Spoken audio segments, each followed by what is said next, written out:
पहली बात तो आप ये बावर कर लो कि हम कमजोर नहीं हैं, हम उस नबी के मानने वाले हैं जो लकड़ी को हाथ लगा दे तो तलवार से ज्यादा तेज चला करती है। वाह वाह, पहले ये यकीन कामिल करो।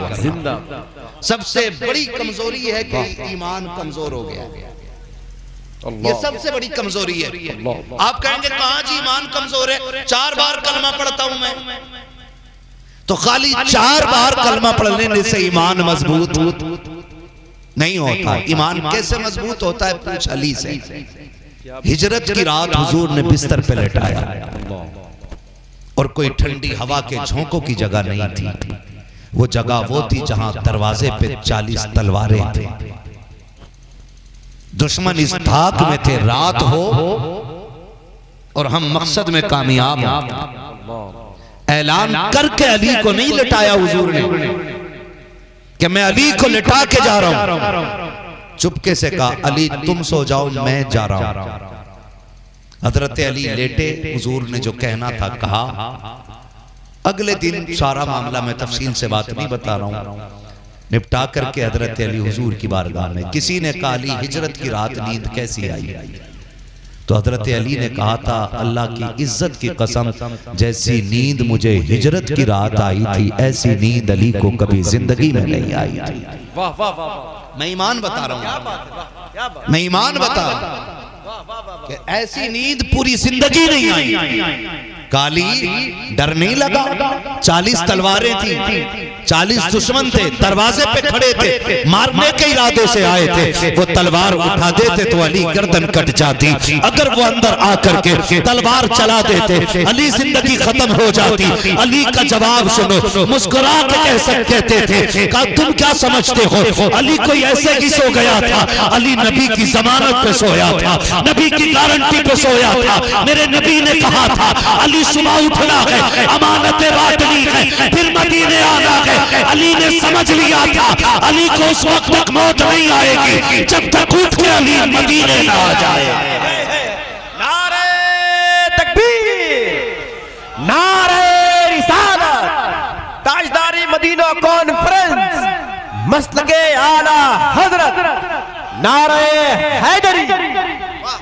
भाई पहले ईमान मजबूत करें, ईमान मजबूत करें। बारिश तेज हो जाए, हमारा ईमान कह दे कि भाई अजान पढ़ो, तो कह रहा इतनी तेज बारिश अजान से रुक जाएगी? वो अपनी शिकल न देख, अपनी अकल न देख। रब ने तेरे मुंह में बरकत नहीं रखी, रब ने अपने नाम में बरकत रखी है। उठ के खड़ा हो जाओ उसके नाम पे, उठ बांध कमर क्यों डरता है, फिर देख खुदा क्या करता है। उठना तो चाहिए ना उसके नाम पे। अभी बैठा बैठा साहब नहीं मैं नहीं बोलूंगा जी, मैं नहीं बोलूंगा, पकड़ा जाऊंगा, मैं नहीं बोलूंगा, मारा जाऊंगा, मैं नहीं बोलूंगा, पार्टी नाराज हो जाएगी, मैं नहीं बोलूंगा, रिश्ता बिगड़ जाएगा।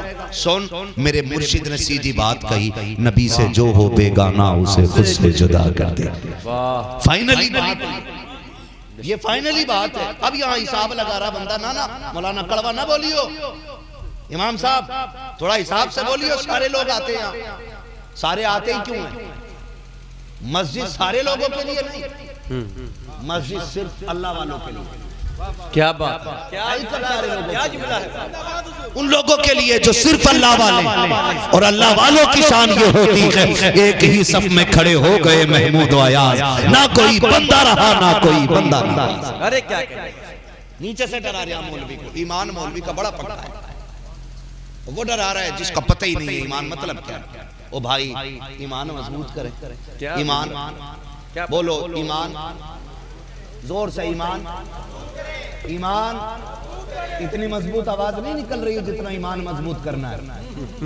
क्या बात, ईमान मजबूत करें, ईमान मजबूत करें। इतनी जोर से बोलो कि गला बैठ जाए, ताकि कल अगर अम्मा पूछे बता बेटे आवाज का क्या हुआ, कहना रात मुस्तफा के नाम पे आवाज की कुर्बानी दे के आ गए। क्या बात है।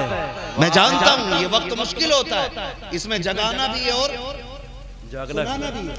माफ कीजिएगा, आज ना खानकाहें बहुत है, पीर भी बहुत है, लेकिन गारंटी के साथ कह रहा हूं अगर हिंदुस्तान के अंदर 1.5 लाख खानकाहें हैं और 1.5 लाख खानकाहों के अंदर 3.5 लाख पीर हैं, कंफ्यूज हो गए इस बात पे। ऐसे ही है। अब तो विरासत समझ ली है, विरासत। क्या बात है, अच्छा है। हाँ, एक बेटा पीर बनने के लायक है तो सारे चुनो। गलत नहीं कहा था असद भाई ने, अंधभक्तों से डर लगता है। उधर ही अंधभक्त नहीं, इधर भी है। दाढ़ी है नहीं, 10 अंगूठी, फिर भी पैर छू रहे, कतई नंगा है, एक कपड़ा बदन पे नहीं, फिर भी कह रहा बड़ा पोचा हुआ बाबा। नबी का दीन है, तुम्हारे चौपाल की जोड़ी हुई पंचायत नहीं। और कोई हल्के में ना ले हुजूर के दीन को। उमर मजार में लेटे जरूर हैं, लेकिन आज भी नबी के दीन के पहरेदार बन के लेटे हुए हैं। ख्याल रखिए, हुजूर का दीन लावारिस नहीं है। नुकसान बहुत पहुंचा हमें इन चीजों से। जो अहल थे वो भी पीर बन गए, जो ना अहल थे वो भी, और हम सब के हाथ चूमने लग गए। पहली बात तो मैं अर्ज करूंगा, जो पीर बना हुआ हो और शराइत उसमें मुकम्मल ना हो, उस शख्स को उलमा के मिंबर पे लाना ही नहीं चाहिए। बेशक, बहुत अच्छा। उलमा के मिंबर पे तलबा के दरमियान नहीं लाना चाहिए। बेशक। जब जाहिलों की चमक दमक हमारी जमात देखती है ना, तो सोचती है क्या जरूरत है मीजान जैसी किताब पर रट्टा मारने की। हाँ, क्या जरूरत रह गई है इल्म सीगा में भेजा खराब करने की। चलो इन्हीं के रंग में रंग जाओ और 2-4 लोग पटा लो, काम चलता रहे। नहीं करना। ये हुजूर का दीन है, ये ना अहलों के लिए नहीं, अहलों को जिम्मेदार बनाया गया है। ईमान मजबूत होना चाहिए हमारा। क्या होना चाहिए? जोर से क्या होना चाहिए? ईमान इतना मजबूत होना चाहिए कि हम कहीं भी जाएं हमारी हिफाजत हमारा रब करता है। रखेंगे इतना मजबूत अकीदा इंशाअल्लाह। हम कभी मुश्किल में फंसेंगे तो हमारे लिए मुश्किल कुशा मौजूद है। ये अकीदा होना चाहिए। माफ कीजिएगा, आज हम किधर जा रहे हैं सद भाई? तवज्जो कीजिएगा, बड़ी आहिस्तगी के साथ हम मसलक आला हज़रत से फिसलते जा रहे हैं। अल्लाह अकबर, अल्लाह। और बात समझ में नहीं आ रही है, सारे वाह वाह करने पे लगे पड़े। क्या शेर पढ़ दिया, क्या शेर पढ़ दिया। एक बंदे ने मेरा हाथ पकड़ा और उसने कहा आपको नहीं लगता है कि कुछ गलत हो रहा है? मैंने कहा क्या गलत हो रहा है? उसने कहा कि 1450 साल, असद भाई तवज्जो दे और ये जिम्मेदार लोग दुआएं दे दे खाली, 1450 साल हो गए। 1450 साल से आज तक की हमारे अकाबिर का उसूल ये है कि उन्होंने नबी के खानदान को नबी के जरिए मुतारफ कराया। आज नबी का तारुफ कुछ लोग खानदान के जरिए कराते हैं। यारी भेजे में आने वाली बात है। धीरे धीरे आला हज़रत हमारे दिल से निकालेगा। हमारी जमात में बैठने वाले, हमारी महफिलों में बैठने वाले, हमारी दस्तरखान पे खाना खाने वाले, हमारी रोटियां तोड़ने वाले कहते हैं आला हज़रत दीन का हिस्सा तो नहीं है, आला हज़रत ईमान का जुज़ तो नहीं है, आला हज़रत को मानना जरूरी तो नहीं है, आला हज़रत कलमे का हिस्सा तो नहीं है, आला हज़रत शरीयत का हिस्सा तो नहीं है। मैंने कहा बात तो ठीक है, लेकिन तुझे ये बता आला हज़रत को निकालने पे क्यों लगा है? अब बात समझ में आई है। जिन घरों से आला हज़रत निकल गए उन घरों में या तो इंजीनियर आ गया है या ताकिर पादरी आ गया है। जिन घरों के अंदर आज भी आला हज़रत मौजूद है, उन्हीं घरों के अंदर मुस्तफा जाने रहमत की शरीयत मौजूद है। नारे तकबीर, नारे रिसालत, पैगाम आला हज़रत, तालीमात आला हज़रत, मसलके आला हज़रत। वाह वाह, जिंदाबाद। और सुनो सुनो, मैं मुअद्दबाना गुजारिश करूंगा उन लोगों से जिन्होंने किताबें उल्टी सीधी पढ़ी भी नहीं।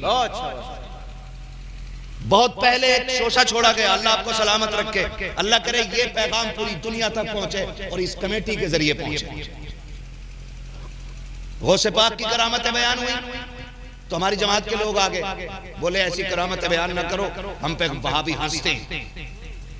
तो वहाबियों की हंसने की वजह से हम अपने बुजुर्गों की तारीखें बुला दें। क्या बात है? वो तुम्हारा खानू लगता होगा, हमारा कुछ नहीं लगता। हाँ, हमारा वो कुछ नहीं लगता, उससे दिल से जुदा कर दो। क्या बात? तुम्हें उनकी नाराजगी से टेंशन होगी, हमें नहीं। हमें हमें अगर उनका कलेजा बगदाद वाले की करामत से फटता है तो फटे। हम आखिरी सांस तक बगदाद वाले की करामतों का ऐलान करते रहे। हमारी जमात से लोग निकले, हमारी जमात से, उन्होंने कहा ना ना ना ये करामत कैसे बयान कर रहे हो तुम? हाँ भाई मैंने एक वाकया सरकार बगदाद के वाले से बयान किया कि खातून ने आके कहा, अब्दुल कादिर एक बात बताओ, जब तुम छोटे थे मैं तुम्हें गोद में लेती थी तो तुम मेरी गोद से गायब होके किधर चले जाते थे, किधर चले जाते थे? तो आपने फरमाया, अम्मी जब मैं छोटा था और आपकी गोद में से गायब होता था तो मैं सूरज के अंदर चला जाता था। सूरज की गर्मी कितनी है पूछो इन लोगों से, है? ओ भाई एक आग का गोला है, सरकार को उस पाक फरमाते मैं उसमें चला जाता था, उसमें चला जाता था। तो उस माई ने कहा, क्या आज भी इतनी ताकत है कि तुम सूरज के अंदर चले जाओ? तो बड़े पीर ने कहा था कि अम्मी अब्दुल कादिर का वो बचपना था, आज जवानी है। वो बचपना था, आज जवानी है। अल्लाह ने अब्दुल कादिर को वो ताकत बख्शी है कि अब सूरज में इतनी ताकत नहीं कि अब्दुल कादिर को अपने अंदर रख सके, बल्कि ऐसे हजार सूरज आ जाएं तो अब्दुल कादिर के सीने में गुम होके रह जाएंगे। अल्लाह अकबर अल्लाह है जी। तो इस पे हमारी जमात से लोग निकल आए, ओ ये मनगढ़ंत बात है, मनगढ़ंत बात। अगर ये फतवा मुझ पे लगाते हो तो ये पहला फतवा उस जमीले कादरी पे लगता है जिसने ये लिखा था, मैं वो सुन्नी हूँ जमीले कादरी, मरने के बाद मेरा लाशा भी कहेगा अस्सलातु वस्सलाम। क्या कहने, क्या जब ये बात चल रही थी और इस तरह के टॉपिक पे बातें चलने लगी, मीम बनाए गए, तो बिलग्राम शरीफ में सरकार रईसुल अत्किया, यादगारे असलाफ, नमूने असलाफ, सरकार वैसे मुस्तफा वास्ती दामदिल्लाहुल अली, मैं हजरत के पास बैठा था। मैंने कहा हुजूर ये क्या मसला है? अब लोग उन करामतों का इनकार करते चले आ रहे हैं जो हमने चूल्हे पे बैठ के सुनी थी। तो आपने फरमाया, मुफ्ती साहब देखना, अभी तो करामत का इनकार है, वो दिन बहुत करीब आने वाला है कि लोग मौजज़ात का इनकार करने लग जाएंगे। बोले ये हमारे मौलवियों की स्कीम नहीं, ये यहूदियों का फैलाया हुआ एक एजेंडा है जो धीरे धीरे हमारे ईमान को कमजोर करता जा रहा है, जो हम करामतों को भी अब अकल पे तोलने लग गए। ऐसे कैसे हो सकता, ऐसे कैसे हो सकता? सरकार आला हज़रत से, सरकार गौसे पाक के उस वाक़े के हवाले से पूछा गया था, क्या गौसे पाक ने कब्र में आके गुर छीन लिए थे? तो आपने फरमाया ऐसी तो कोई रिवायत मैंने नहीं पढ़ी, लेकिन अल्लाह ने अब्दुल कादिर को वो शान अता फरमाई है कि अगर वो चाहें तो ऐसा कर सकते हैं। अरे मुफ्ती साहब वाह वाह वाह वाह वाह वाह है जी। अरे जिंदाबाद। ये शान अल्लाह ने उनको अता फरमाई, तो धीरे धीरे हमारे अंदर से ईमान निकाला जा रहा है, हमारे अंदर से ईमान निकाला जा रहा है। पहले कोई महफिल ऐसी नहीं थी जिसमें आला हजरत की बातें नहीं होती थी। आज लोग ये सोच के आला हज़रत का जिक्र नहीं करते, लोगों को बुरा लग जाएगा।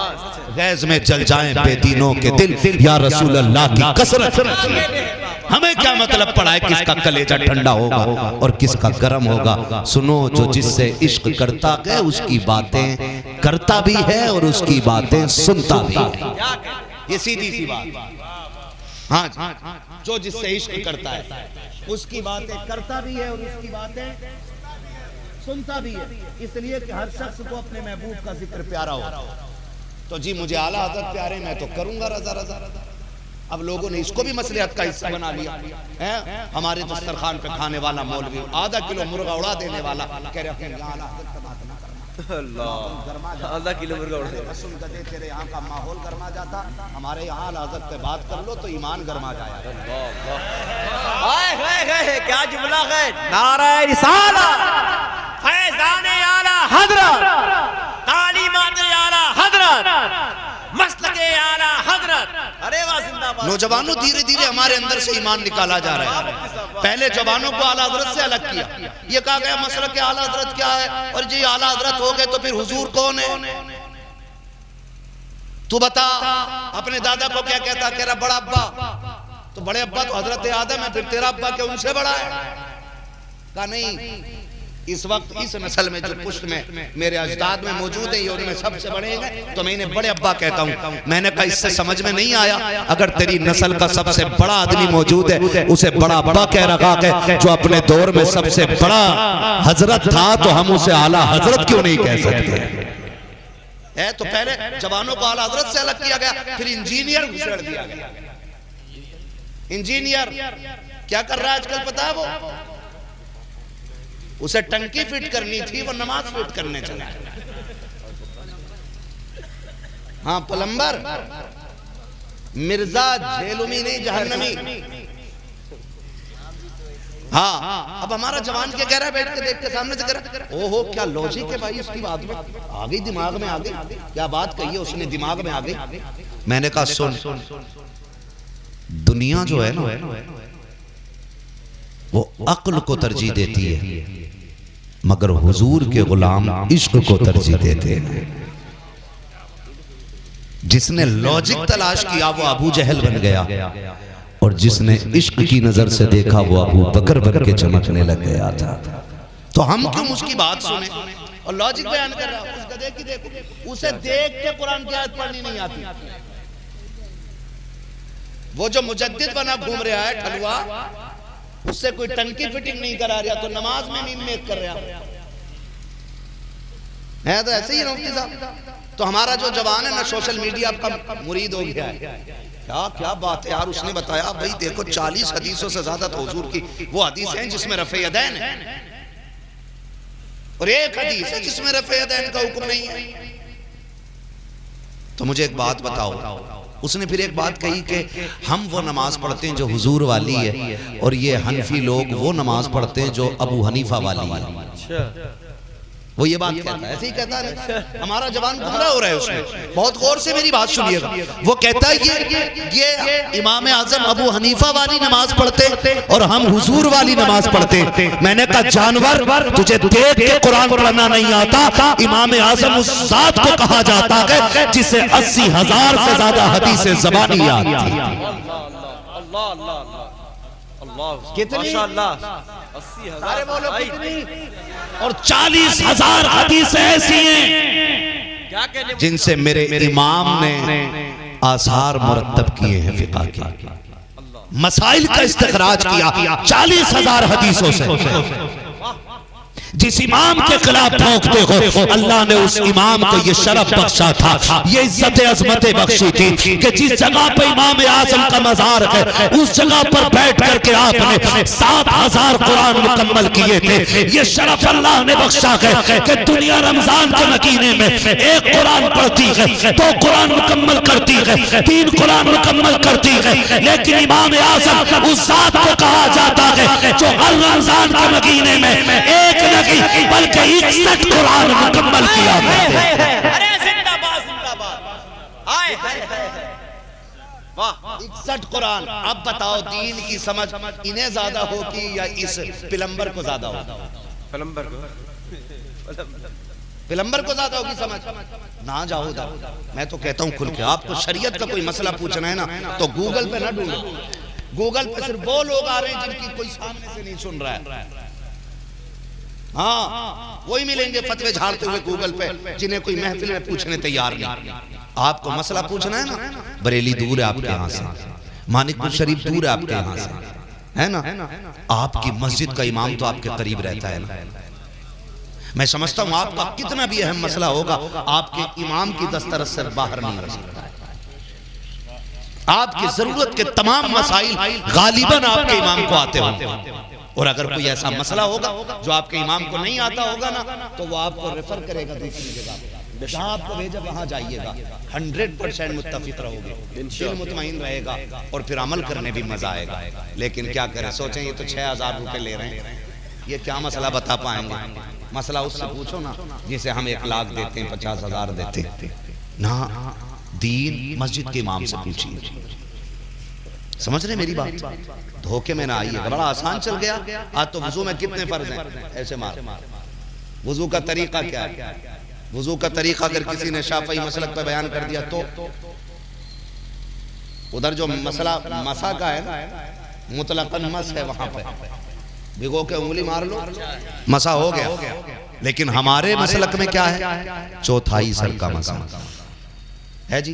तो अपने इमाम के पास जाएंगे इंशाअल्लाह, जाएंगे ना अपने इमाम के पास। अपना ईमान मजबूत करो। और नंबर 2 अपने अखलाक बेहतर करो। क्या करना? मदद बगिरदा बे बला उस्ताद कश्ती मदद कुन या मुईनुद्दीन चिश्ती कादरी नारे या गौसे आज़म ज़नम दमज़ शेख अहमद रज़ा खान कुतुब आलम ज़नम बलगल उला बिकमालिही कशफत दुजा बिजमालिही हसनत जमीउ खिसालिही सल्लु अलैहि व आलिही। करूं तेरे नाम पे जां फिदा, न बस एक जां दो जहां फिदा, दो जहां से भी नहीं जी भरा, करूं क्या करूं जहां नहीं। जिसको अपने नबी से जितनी मोहब्बत का एहसास हो, कोशिश करें सारे लोग उतनी ही आवाज के साथ रसूल और आले रसूल की बारगाह में दुरूद व सलाम की डालियां निछावर कर लें। पढ़ें बावाज़े बुलंद अल्लाहुम्मा सल्ली अला सय्यिदिना व शफीईना व नबीना व मौलाना मुहम्मदिन करम व आलिही व अस्हाबिही व बारिक व सल्लिम सलातुन व सलामुन अलैका या रसूल अल्लाह सल्लल्लाहु तआला अलैहि वसल्लम। मुअज़्ज़ज़ हाज़रीन इकराम, रात का तकरीबन आधे से ज्यादा हिस्सा गुजर चुका है। लगभग रात के 3 पहर गुजर चुके हैं। शायद ये चौथा पहर और आखिरी पहर चल रहा है। और मुझे भी यकीन है कि अब मेरे बाद शायद कोई माइक पे नहीं आएगा। महफिल की आखिरी कड़ी के तौर पर मैं आपकी खिदमत में हाजिर हुआ हूँ। ये मेरी खुशनसीबी है। अक्सर ऐसा होता है कि मेरे हिस्से में क्रीम रह जाती है, जो मठा होता है वो पहले ही छट जाता है। मैं आप लोगों का बहुत शुक्रगुजार हूं कि आपने ये इज्जत बख्शी मुझे कि मुझे सुनने के लिए अब तक बैठे हैं। आपसे इतनी मेरी गुजारिश है कि जितनी देर बैठे मोहब्बत से सुन लें। ये कुर्सी पे मैं तय करके आया हूं कि जरूरी नहीं है मैं 1 घंटा ही तकरीर करूं। कोशिश ये रहे कि जितनी देर आप सुन लें उतनी देर में बात कर लूं। अभी आपने नकीब अहले सुन्नत अजीजुल कद्र जनाब शाबान बरकाती साहब, उनसे बड़े खूबसूरत अशार मुलाहिजा फरमाए। पूरी महफिल को शुरू से मेहनत करके ये जगाए हुए हैं। अल्लाह रब्बुल इज्जत इनको दिन दूनी रात चौगनी तरक्की अता फरमाए। उनसे पहले मताहे खैरुल अनाम शायर अहले सुन्नत नाशिर मसलक आला हज़रत जनाब मोहतरम असद इकबाल कलकत्तवी साहिब क़िबला बड़े खूबसूरत अंदाज में हुजूर की नाते सुना रहे थे। और मजे की बात यह है कि असद भाई की पहचान ही बरेली शरीफ से खासकर होती है।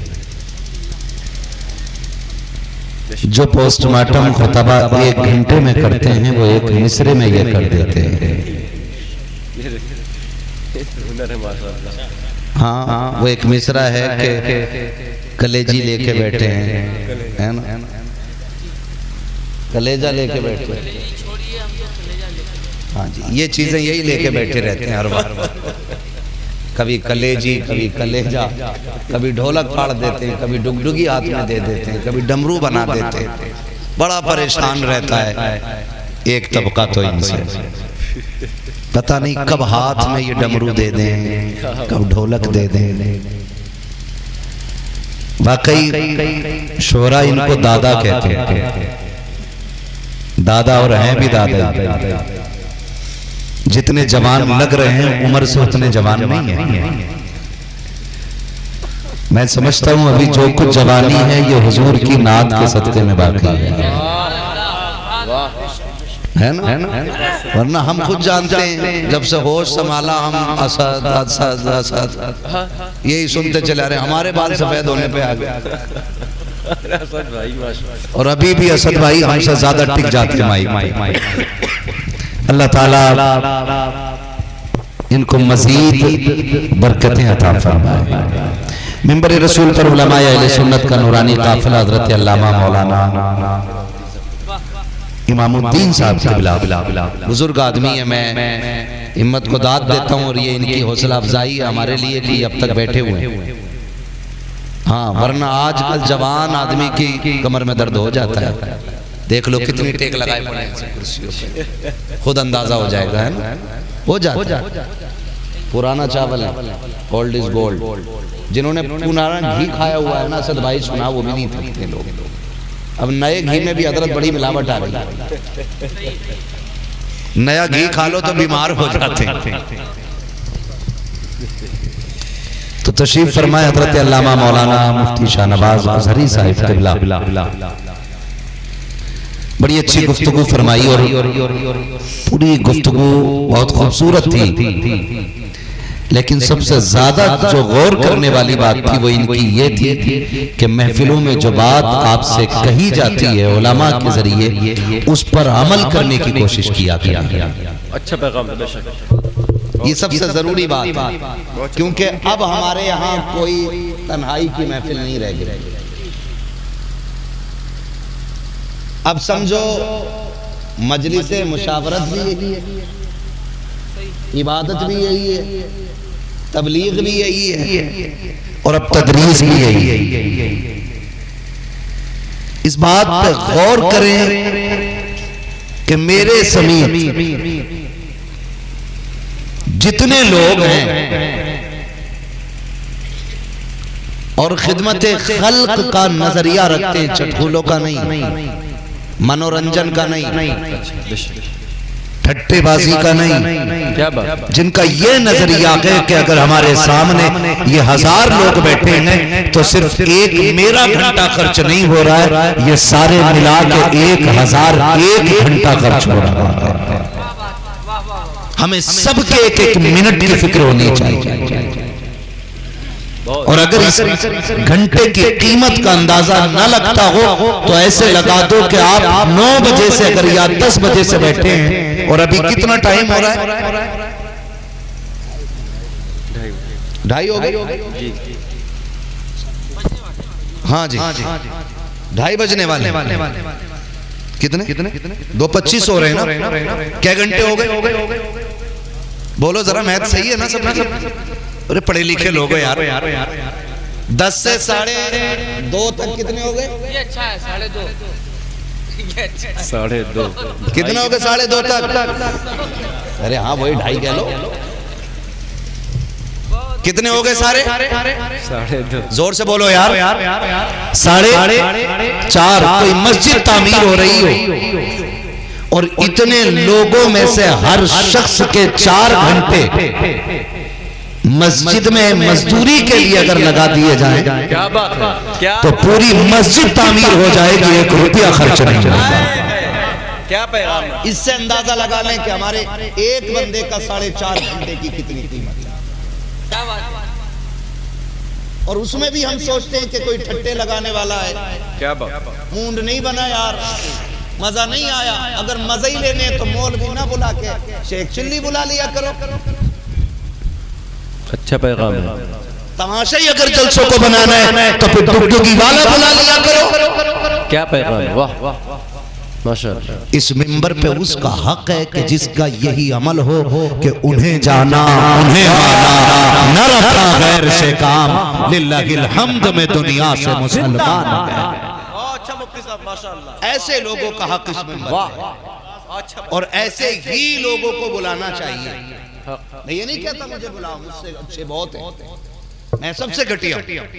अच्छे अच्छे लोग बुलाओ, लेकिन उन्हें बुलाओ कि जो कम से कम हमारे हालात पे नजर रखते हैं। माफ कीजिएगा, बातें कड़वी होती हैं।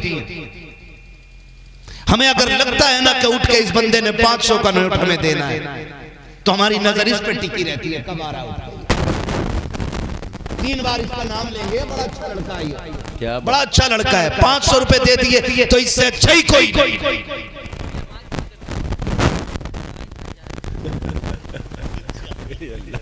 वाह असद भाई। हाँ, लेकिन हमें आंख खोल के बोलना पड़ता है। अगर हमने आंख बंद कर ली तो फिर मामला ही खराब हो जाएगा। हाँ, तो उठ के आने वालों को ना थोड़ा सा ख्याल करें। मिंबर पे जब बैठे हों हम लोग तो हमारी जिम्मेदारी बनती है कि हम वो बात अपनी कौम से रखें कि जिसकी इसे जरूरत है, और जिम्मेदार रख लें। मुफ्ती साहब की मुकम्मल गुफ्तगू हुई कि नहीं? जमीन से चांद तक की बात हुई, और सारी बात का निचोड़ सिर्फ एक ही निकला कि हम उस रसूल से प्यार करते हैं जिसकी हुकूमत कुल कायनात पे चला करती है। हमें किसी के प्रेशर से, किसी के ताने से, किसी के दबाव से कभी हम लोगों को अपने एहसासात को कमजोर नहीं करना चाहिए।